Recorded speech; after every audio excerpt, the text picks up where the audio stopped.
అందరికీ నమస్కారం అండి. తెలుగు స్టోరీ బుక్ ఛానల్కి స్వాగతం. ఇప్పుడు మనం అత్తమ్మ అమ్మ కాలేదా అనే కథలోని మొదటి భాగాన్ని వినేద్దామండి.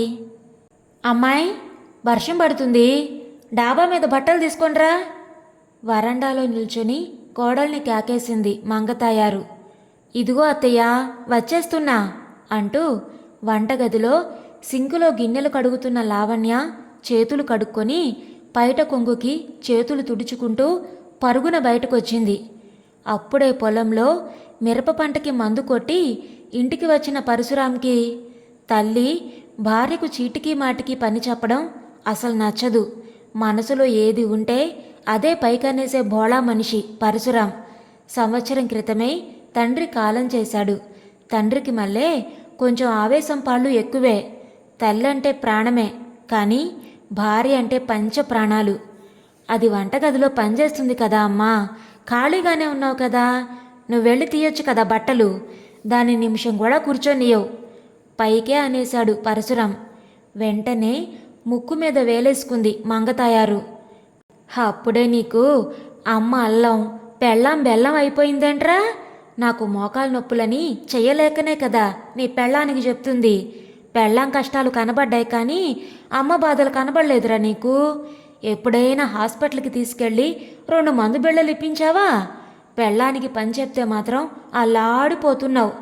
చీర కొంగుతో వచ్చిరాని కన్నీళ్లను తుడుచుకొని ముక్కు చీదేసింది.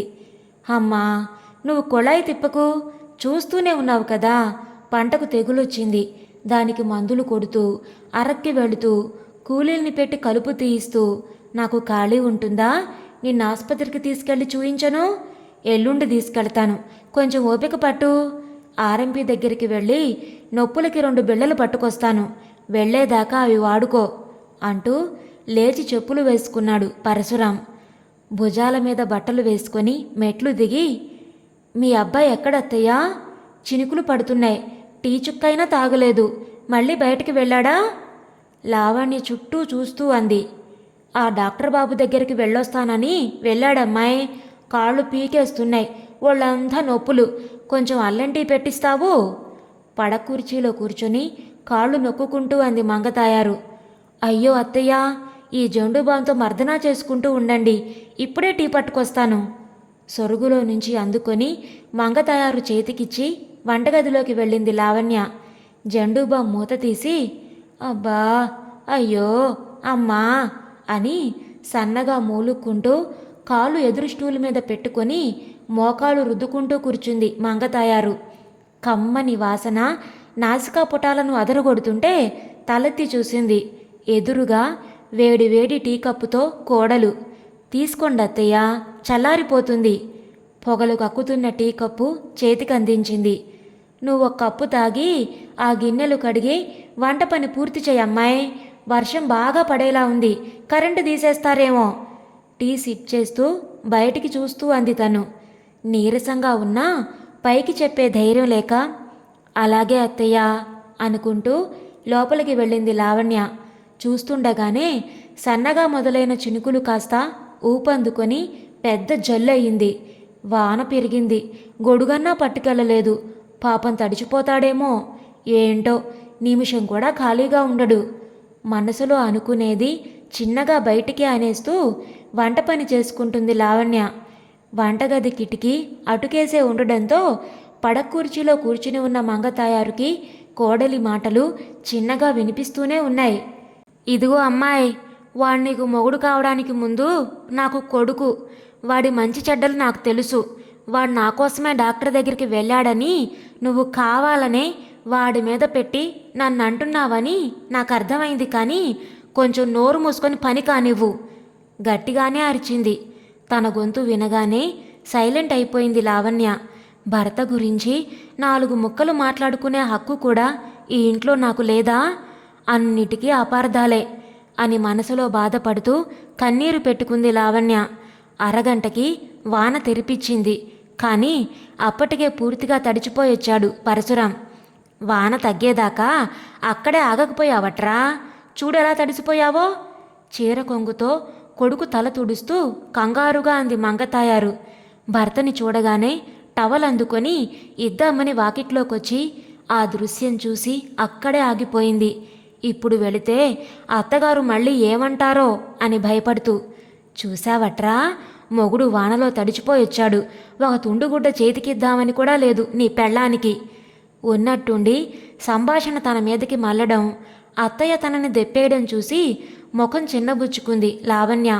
భర్త ఏమంటాడో చూద్దామని అలానే వాకిట్లో ఓ పక్కకి నుంచొని గమనిస్తుంది.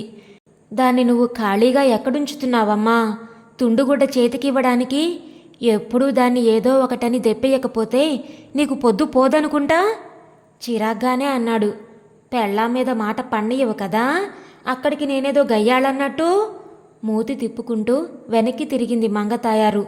ఆ వెనకే లావణ్య టవల్ పట్టుకొని నుంచుని ఉండడం చూసి గతుక్కుమంది.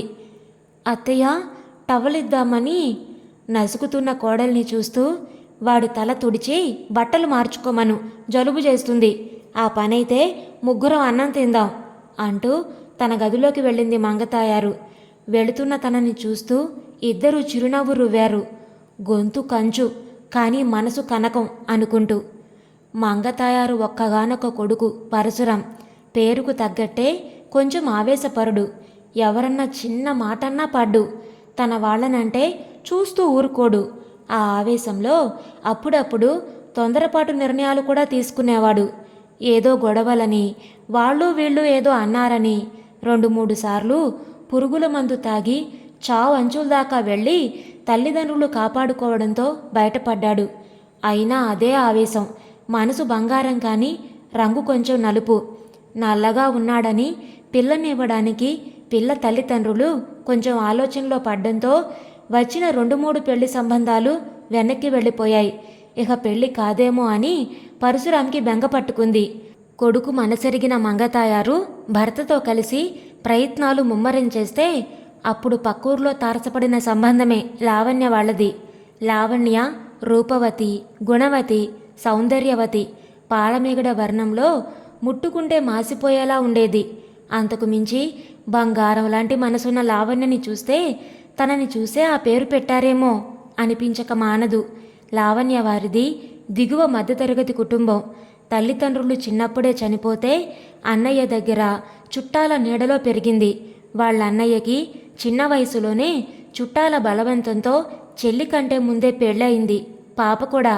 తనకి ముందే పెళ్ళవడం, కట్నం సమస్యతో తనకి పెళ్ళి ఎలా చేయాలి అని మదనపడుతున్న వేళలో మంగతాయారు వాళ్ళు కట్నం లేకుండా మా అబ్బాయికి చేసుకుంటామని రావడంతో ఇంకే మాట లేకుండా పెళ్లి ఖాయం చేసుకొని లావణ్యని అత్తారింటికి పంపించేసి హమ్మయ్య అనుకున్నారు వాళ్ళ అన్నయ్య వదిన. లావణ్య కాపురానికి వచ్చిన కొన్నాళ్ళకి మామగారికి సడన్గా హార్ట్స్ట్రోక్ రావడంతో మంగతాయారు పసుపు కుంకుమలు దూరమయ్యాయి. అప్పటి నుంచి ఇంటి బాధ్యతను పరశురామే చూసుకుంటున్నాడు. 15 ఎకరాల పొలం ఉంది. అందులో మిరప, పత్తి సాగు చేస్తుంటారు. ఆ పనుల్లో తీరిక చిక్కకుండా ఉంటాడు. ఇక మంగతాయారు విషయానికొస్తే పైకి గంభీరంగా గయ్యాలిలా ఉన్నా మనసు మంచిది. కాకపోతే తన అత్తయ్య తనని రాచి రంపాన పెట్టిందని తన కోడల్ని కూడా అలానే అదుపాజ్ఞల్లో పెట్టుకోవాలి అని, లేకపోతే మాట వినదు అని తనలో తానే అనుకుంటూ అలానే ప్రవర్తిస్తూ కొడుకు దృష్టిలోనే కాదు ఊరి జనం దృష్టిలో కూడా గయ్యాళి మంగతాయారుగానే స్థిరపడిపోయింది. ప్రస్తుతం ముగ్గురు భోజనాలు చేశాక పరశురాం తన గదిలోకి వెళ్ళాడు. లావణ్య గిన్నెలన్నీ సర్ది వంటగది శుభ్రం చేసి తమ గదిలోకి వెళ్ళబోతుంటే మంగతాయారు కేకేసింది. అమ్మాయి, కాళ్ళు నొప్పులుగా ఉన్నాయి, కొంచెం కాళ్ళు పడతావు అని. అత్తగారు నిద్రపోయేదాకా కాళ్ళు పట్టి తమ గదిలోకి వెళ్ళేసరికి 11 దాటింది.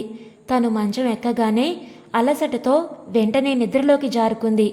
భార్య పీకుపోయిన ముఖం చూస్తూ లోలోన బాధతో గింజుకున్నాడు పరశురాం. భార్య ఇబ్బందులు ఎలా దూరం చేయాలి, అమ్మని ఎలా మార్చాలి, ఏదో ఒకటి చెయ్యాలి అనుకుంటూ చిన్నగా తను కూడా నిద్రలోకి జారుకున్నాడు. ఆ రోజు ఒంట్లో కొంచెం నలతగా ఉండడంతో 5 గంటలకు మెలకు వచ్చి పక్కన చూసుకున్నాడు రామ్. పక్కలో లావణ్య కనిపించలేదు. ఇంట్లో ఉన్నది ముగ్గురం. అంత పనే ఉంటుంది. ఇంత ఉదయాన్నే లేచి ఏం చేస్తుంది ఇది? కొంచెంసేపు పడుకోవచ్చు కదా మనసులో అనుకుంటూ ఇంకో దిక్కు ఒత్తిగిలి పడుకున్నాడు. మళ్ళీ మెలకు వచ్చేసరికి 7 దాటింది. దిగ్గున లేచి కూర్చున్నాడు రామ్. ఏంటిది ఇలా మొద్దు నిద్ర పట్టేసింది అనుకుంటూ చిన్నగా లేచి పెరట్లోకొచ్చాడు. అక్కడే ఉన్న వేప చెట్టు పుల్లని విరుచుకొని నోట్లో పెట్టుకొని పళ్ళు రుద్దుతూ చుట్టూ చూస్తున్నాడు. పెరట్లో కుళాయి దగ్గర బట్టలు నానబెడుతూ కనిపించింది లావణ్య. 2 పెద్ద బకెట్ల నిండా బట్టలున్నాయి. ఇంట్లో ఉన్నది 3. అన్ని బట్టలేంటా అని పరిశీలనగా చూస్తే అవన్నీ దుప్పట్లు. ఆ వెనకే మంచం మీద బెడ్షీట్ పట్టుకొని వచ్చింది మంగతాయారు. ఇదిగో అమ్మాయి, ఈ బెడ్షీట్ కూడా మాసింది, నీళ్లలో ముంచేయ్ బకెట్లో పడేలా వేస్తూ అంది. రామ్కి భార్యని చూడగానే ఎందుకో గుండె మెలిపెట్టినట్టయింది. మౌనంగా లోపలికి వెళ్ళి ముఖం కడుక్కొని స్నానం చేసుకుని బయటికి రాగానే మంగతాయారు కేకేసింది. టిఫిన్ చేద్దాం రారా అని. అమ్మా, దాన్ని కూడా పిలు, 3 తిందాం డైనింగ్ టేబుల్ మీద గిన్నెలు మూతలు తీసి చూస్తూ అన్నాడు రామ్. ఇడ్లీ, పెసరట్టు, ఉప్మా ఉన్నాయి. ఇన్నెప్పుడు చేసిందో పాపం అనుకున్నాడు మనసులో. తను కేక వేయడంతో పైట కొంగుతో ముఖం తుడుచుకుంటూ లావణ్య మంగతాయారు వెనకే వచ్చింది. టిఫిన్ తిందాం కూర్చో అమ్మాయి అంది తను కుర్చీలో కూర్చుంటూ. నేనింకా బ్రష్ చేయలేదు అత్తయ్య, బట్టలయ్యాక ఒకేసారి స్నానం కానించి తింటాను, మీరు తినండి అంది నుదుటికి పట్టిన చెమటను మోచేత్తో తుడుచుకొని. నేనదే చెబితే వీడు వినేలా లేడు తల్లి, పెరట్లోకి ఎండొస్తుంది, నిజమే, ముందు ఆ పని కానించి రాపో అంది కొడుక్కి తనకి ప్లేట్లో వడ్డించుకుంటూ. తను సరే అని వెళ్ళిపోయింది. వెళుతున్న భార్యని బాధగా చూస్తూ, టిఫిన్లు ఇన్నెందుకమ్మా, ఏదో ఒకటి చేస్తే అయిపోయేది కదా, ఇంత కష్టం ఎందుకు పెసరట్టు చిన్న ముక్క తుంచి చట్నీలో ముంచి నోట్లో పెట్టుకుంటూ అన్నాడు రామ్. నీకు పెసరట్టు ఉప్మా ఇష్టం కదరా, నాకేమో ఇడ్లీ అయితేనే నోట్లోకి పోతుంది, అందుకే చెయ్యమంటే చేసింది అంది ఇడ్లీ ముక్క నోట్లో కుక్కుకుంటూ. దాంతో ఇన్ని చేయించావు, దానికేమిష్టమో ఎప్పుడైనా కనుక్కున్నావా అమ్మా, తనకిష్టమైంది చేసుకోమని ముందు తినమని ఎప్పుడైనా అన్నావా? ఎందుకమ్మా దాని ఇష్టాలు అసలు పట్టించుకో, ఎప్పుడూ పని గురించి తప్ప తనతో ప్రేమగా మాట్లాడవు, తన మనసేంటో తెలుసుకో నిర్వేదంగా అన్నాడు రామ్. ఆ మాట వింటూనే మంగతాయారు ముఖంలో రంగులు మారిపోయాయి. నువ్వేంట్రా పొద్దస్తమానం పెళ్ళాం జపం చేస్తావు, నిన్ను కని ఇంత పెద్ద చేసిన తల్లంటే మాత్రం నీకు చిన్న చూపు, ఎప్పుడు పెళ్ళాం కష్టపడుతోందని ఓ తెగిదైపోతూ ఉంటావు, అసలు ఇంట్లో పనులు కూడా చేసుకోకపోతే నీ పెళ్ళాం ఎందుకురా కోపంగా అంది మంగతాయారు. కదిలిన తేనె తుట్టని ఇంకా కదిలించడానికి ఇది సమయం కాదని ఏదో తిన్నాననిపించి చేతులు కడుక్కొని మౌనంగా లేచాడు రామ్. లావణ్య పనంతా అయ్యేసరికి 10:30 దాటింది. అంత తిన్నాననిపించి వంటగదిలో మళ్ళీ మధ్యాహ్నం వంట ఏర్పాట్లలో గిన్నెలు కడగడంలో మునిగిపోయింది. మంగతాయారు టీవీ పెట్టుకొని కులాసాగా సీరియల్ చూసుకుంటూ కూర్చుంది. ఆ రోజు నీరసంగా ఉందని బయటికి వెళ్లకుండా ఇంటి పట్టునే ఉండడంతో రామ్కి ఇంట్లో పరిస్థితి అంతా పూర్తిగా అర్థమైంది. మధ్యాహ్నం భోజనాలయ్యాక అలా కూర్చోగానే తలుపు తట్టిన చప్పుడైతే తలుపు తీసింది లావణ్య. ఎదురుగా వాళ్ళ అన్నయ్య చాన్నాళ్ల తర్వాత రావడంతో సంతోషంతో నవ్వుతూ చెయ్యి పట్టుకుని లోపలికి తీసుకెళ్ళింది లావణ్య. ఎలా ఉన్నావన్నయ్య, వదిన బుజ్జులు బాగున్నారా అని ప్రేమగా పలకరిస్తూ రామ్ మంగతాయారు కూడా ఆ మాట ఈ మాట మాట్లాడాక లావణ్య అన్నయ్య అభయ్ చిన్నగా అన్నాడు. అత్తమ్మా, మా బుజ్జిది పెద్దదైంది కదా, చుట్టాల వరకు పిలుచుకొని చిన్న ఫంక్షన్ చేసుకుంటున్నాం, ఆ అమ్మాయిని తీసుకెళదామని వచ్చాను, పంపిస్తే నాతో పాటు ఇప్పుడు తీసుకెళతాను, ఫంక్షన్ అయ్యాక నేనే తీసుకొచ్చి దిగబెడతాను. రామేదో చెప్దామనుకునేలోపు మంగ తయారందుకుంది. ఫంక్షన్కి ఇంకా 3 రోజులు టైం ఉంది కదా అబ్బాయి, ఆ పిల్ల అప్పుడే వచ్చి ఏం చేస్తుంది, ఇక్కడ పనులున్నాయి, ఆ రోజు పంపిస్తానులే ముఖం మీద నవ్వు పులుముకోనంది. ఆ మాటకు బాధపడ్డా పెద్దింటి వాళ్ళు కదా, గట్టిగా అడిగితే బాగోదు అని ఇంకా రెట్టించి అడగలేక చెల్లెల వైపు చూశాడు. తన ముఖం అప్పటికే వాడిపోయింది.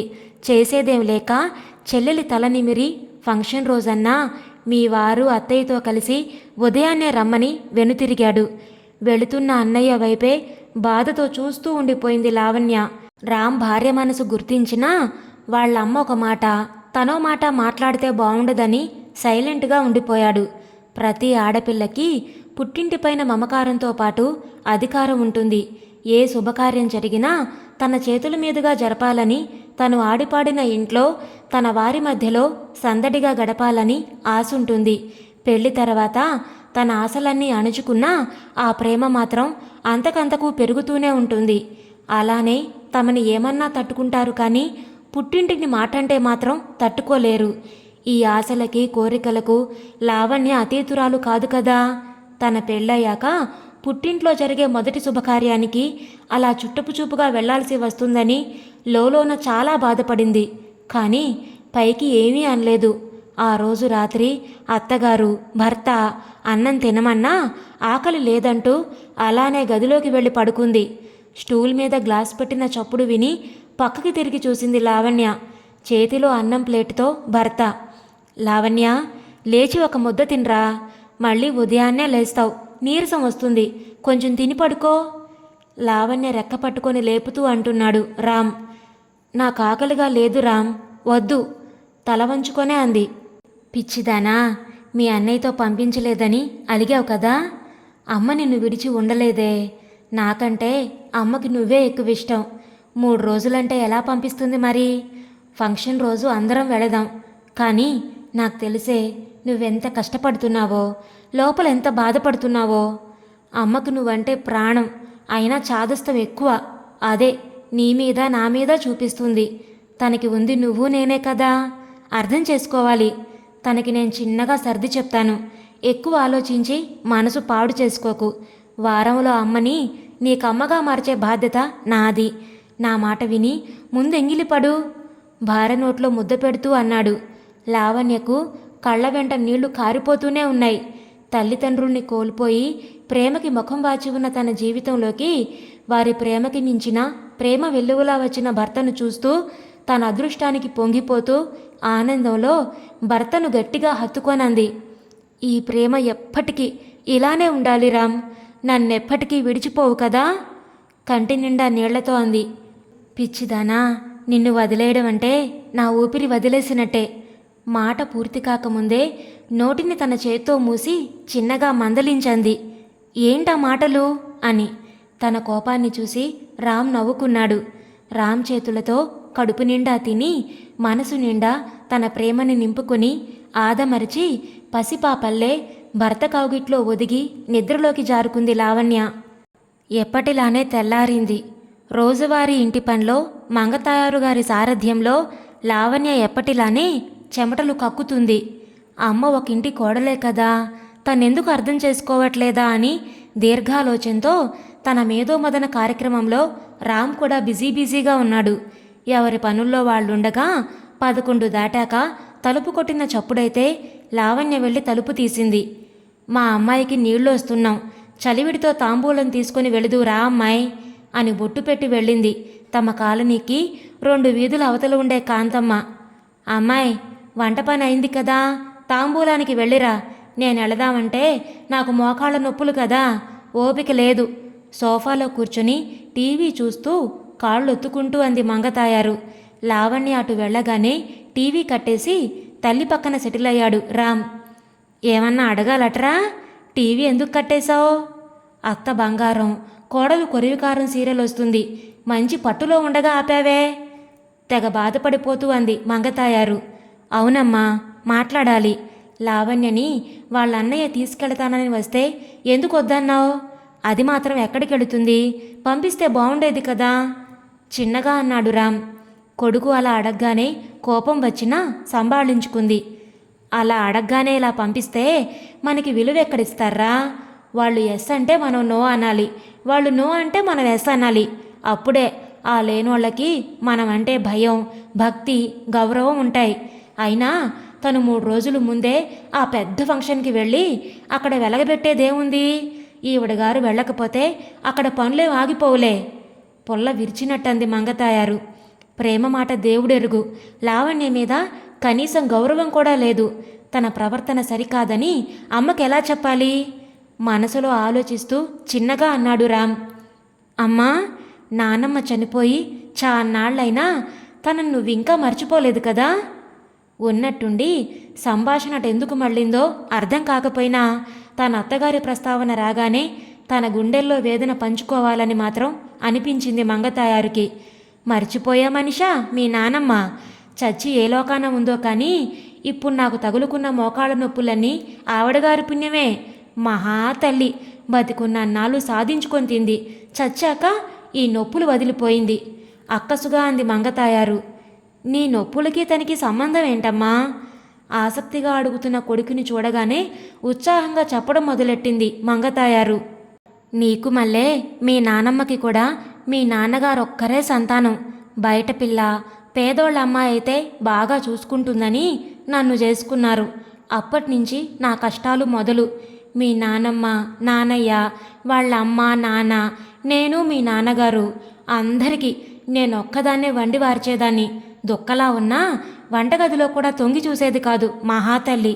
అది చాలక ఇంట్లో మనిషికో రకం కూరలు చేయాలి. చాకలుంటే బట్టలు సరిగ్గా ఉతకదని నేను కాపురానికి రాగానే మానిపించి ఆ పని కూడా నానెత్తి మీదే వేసేది. ఉన్న బట్టలు చాలక రోజూ దుప్పట్లు ఉతకమని పోరు పెట్టేది. లంకంత కొంపని రోజూ తడిబట్టేసి తొడవాల్సిందే. మీ నాన్నకి నీకులా నోట్లో నాలుక లేదు. తల్లి ఎంత చెప్తే అంతే, తనకెదురు చెప్పేవాడు కాదు. ఇంటెడు చాకిరీ అంతా రోజూ నా ఒంటి చేతి మీదనే నడిచేది. అప్పుడు వయసులో ఏమీ అనిపించలేదు, కానీ అవన్నీ ఇప్పుడు బయటపడుతున్నాయి. కాలంతో పాటు వారొక్కొక్కరుగా పోయారు.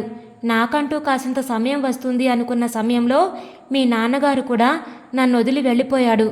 అప్పట్లో చేసిన చాకిరీ ఫలితం వయసు పైపడ్డాక మీద పడింది. దాని ఫలితమే ఈ కాళ్ళ నొప్పులు, నడువు నొప్పులు. అప్పట్లో నా కష్టాలు చూసి నానమ్మని నువ్వు బ్యాడ్ నానమ్మ అని పిలిచేవాడివి. ఇవన్నీ నీకు గుర్తున్నాయో లేదో? చెప్పడం ఆపి దీర్ఘంగా గాలి తీసుకొని నిట్టూర్చి వదిలింది మంగతాయారు. రేపు నీకు రాబోయే మనవడు కూడా నిన్ను బ్యాడ్ నానమ్మ అంటే ఎలా ఉంటుందమ్మా? నువ్వు కూడా నానమ్మలాగే బ్యాడ్ నానమ్మ అనిపించుకోవాలనుకుంటున్నావా? సూటిగా స్పష్టంగా తల్లి కళ్ళల్లోకి చూస్తూ అడిగాడు రామ్. కొడుకు ప్రశ్నలు చిన్నవైనా విల్లుని వెనక్కి లాగి వదిలిన బాణంలా మనసుని చాలా బలంగానే తాకాయి. సమాధానం ఏం చెప్పాలో అర్థం కాక మాటలు వెతుక్కుంటున్నట్టుంది మంగతాయారు గారి పరిస్థితి. కోపమో ఆలోచనో తెలియని విచిత్రమైన భావావేశ స్థితిలో అలానే ఉండిపోయింది కొన్ని నిమిషాలు. తల్లి మౌనంగా ఉండడంతో మరోసారి రెట్టించాడు రామ్. చెప్పమ్మా, అప్పుడు నానమ్మ నిన్నెలా చూసుకుంది అని ఇప్పటికీ తలుచుకొని బాధపడుతున్నావో? ఇప్పుడు నీ కోడల్ని నువ్వు అలానే చూసుకుంటున్నావు. తను రేపు నిన్ను అలానే అనుకోదా? మీ అత్త నిన్నెలా చూసుకోవాలి అని కోరుకున్నావో అలానే నీ కోడల్ని చూసుకోవాలి అని ఎందుకు అనుకోవట్లేదు? కోడలి మనసుని అధికారంతో గెలవాలనుకుంటున్నావు, కానీ అదే మనసుని ప్రేమతో కూడా గెలవచ్చని మర్చిపోతున్నావు. ఎందుకమ్మా తెలిసి తప్పటడుగులు వేయడం? ఎంత మంచివారైనా తమ నిస్సహాయతను అధికారంతో వాడుకోవాలని చూసేవారిని చూసి భయపడతారు, కానీ ప్రేమించలేరమ్మా. ఇప్పుడు నీ కోడల పరిస్థితి కూడా అదే. దానికి నువ్వంటే భయం మాత్రమే, ప్రేమని మాత్రం ఇంకా పొందలేదు. మనం తన పేదరికాన్ని చూసి జాలిపడి ఇంటి కోడల్ని చేసుకున్నామనే గౌరవంతో నిన్ను మనసులో దేవతగానే చూస్తుంది. నువ్వు ఆ స్థానాన్ని పొందే అర్హత కోల్పోతున్నావేమో అని నా అనుమానంగా ఉందమ్మా. ముక్కు ముఖం తెలియని వాణ్ణి తాళి కట్టానన్న ఒకే ఒక కారణంతో, బంధం మీద నమ్మకంతో తన జీవితాన్ని నా కాళ్ల కింద పెట్టి నేను పంచే పిడికడు ప్రేమకు మురిసిపోతుందమ్మా అది. ఆడపిల్ల అత్తింట్లో ఎన్నో ఆశలతో అడుగు పెడుతుంది. అత్త అమ్మలా ఉంటే బావుండని, భర్త తండ్రిలా తనని కాచుకొని చూసుకుంటే బావుండు అని, అత్తింట్లో పుట్టిల్లుని మర్చిపోయే ప్రేమ దొరుకుతుందని చాలా చాలా అనుకొని వస్తుంది. వాటిలో కొన్నైనా లావణ్యకు తీరుతున్నాయంటావా? గొంతులో ఆవేశం లేదు, ఏదో ఆక్రోశం మాత్రం నినదిస్తున్నట్టు ఉంది ఆ కంఠం.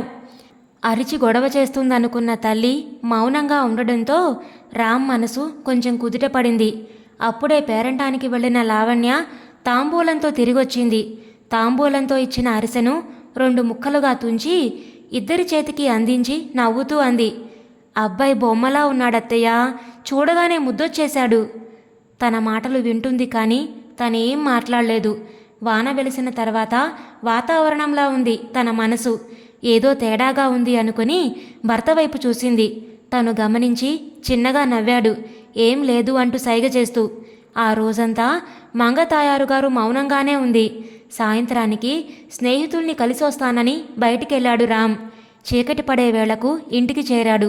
తన ముఖంలో విపరీతమైన అసహనం. అప్పటి వరకు మామూలుగా ఉన్న భర్త అలా ఎందుకు ఉన్నాడో అర్థం కాక బిక్కమొహం వేసింది లావణ్య. సాయంత్రం భోజనాల మీద కూర్చున్నారు, కానీ కూరలో ఉప్పు లేదు, కారం లేదు, వంట చేయడం కూడా రాదా అంటూ విసిరి కొట్టి పైకి లేచాడు రామ్. భర్త ప్రవర్తనకి లావణ్య బెంబేలెత్తిపోయింది. ఎప్పుడూ పల్లెత్తు మాట కూడా అనని భర్త అలా ఎందుకు చేశాడో అర్థం కాక కంటనీరు పెట్టుకుంది. మంగతాయారు గారు కూడా కొడుకుని ఏం జరిగిందిరా అని ఎంత అడిగినా ఏం చెప్పలేదు తను. ఉదయానికి మామూలు అవుతాళ్లే, ఏం జరిగిందో తెలుసుకుందాం, కంగారు పడకు అని బాధపడుతున్న కోడల్ని ఓదార్చి తన గదిలోకి వెళ్ళిపోయింది మంగతాయారు గారు. ఆ రాత్రి ఎంత అడిగినా రామ్ అన్నం తినలేదు. ఏమైంది రామ్ అని మళ్ళీ అడిగేసరికి, నన్ను ప్రశాంతంగా వదలవా, నీ తలనొప్పేంటి నాకు అని కోపంగా అరవడంతో ఇంకేం మాట్లాడలేక మౌనంగా ఏడ్చుకుంటూ పడుకుంది లావణ్య. ఇంతటితో మొదటి భాగం పూర్తయిందండి. తర్వాత ఏం జరిగింది అనేది నెక్స్ట్ పార్ట్లో విందాం. అప్పటి వరకు ఉంటానండి.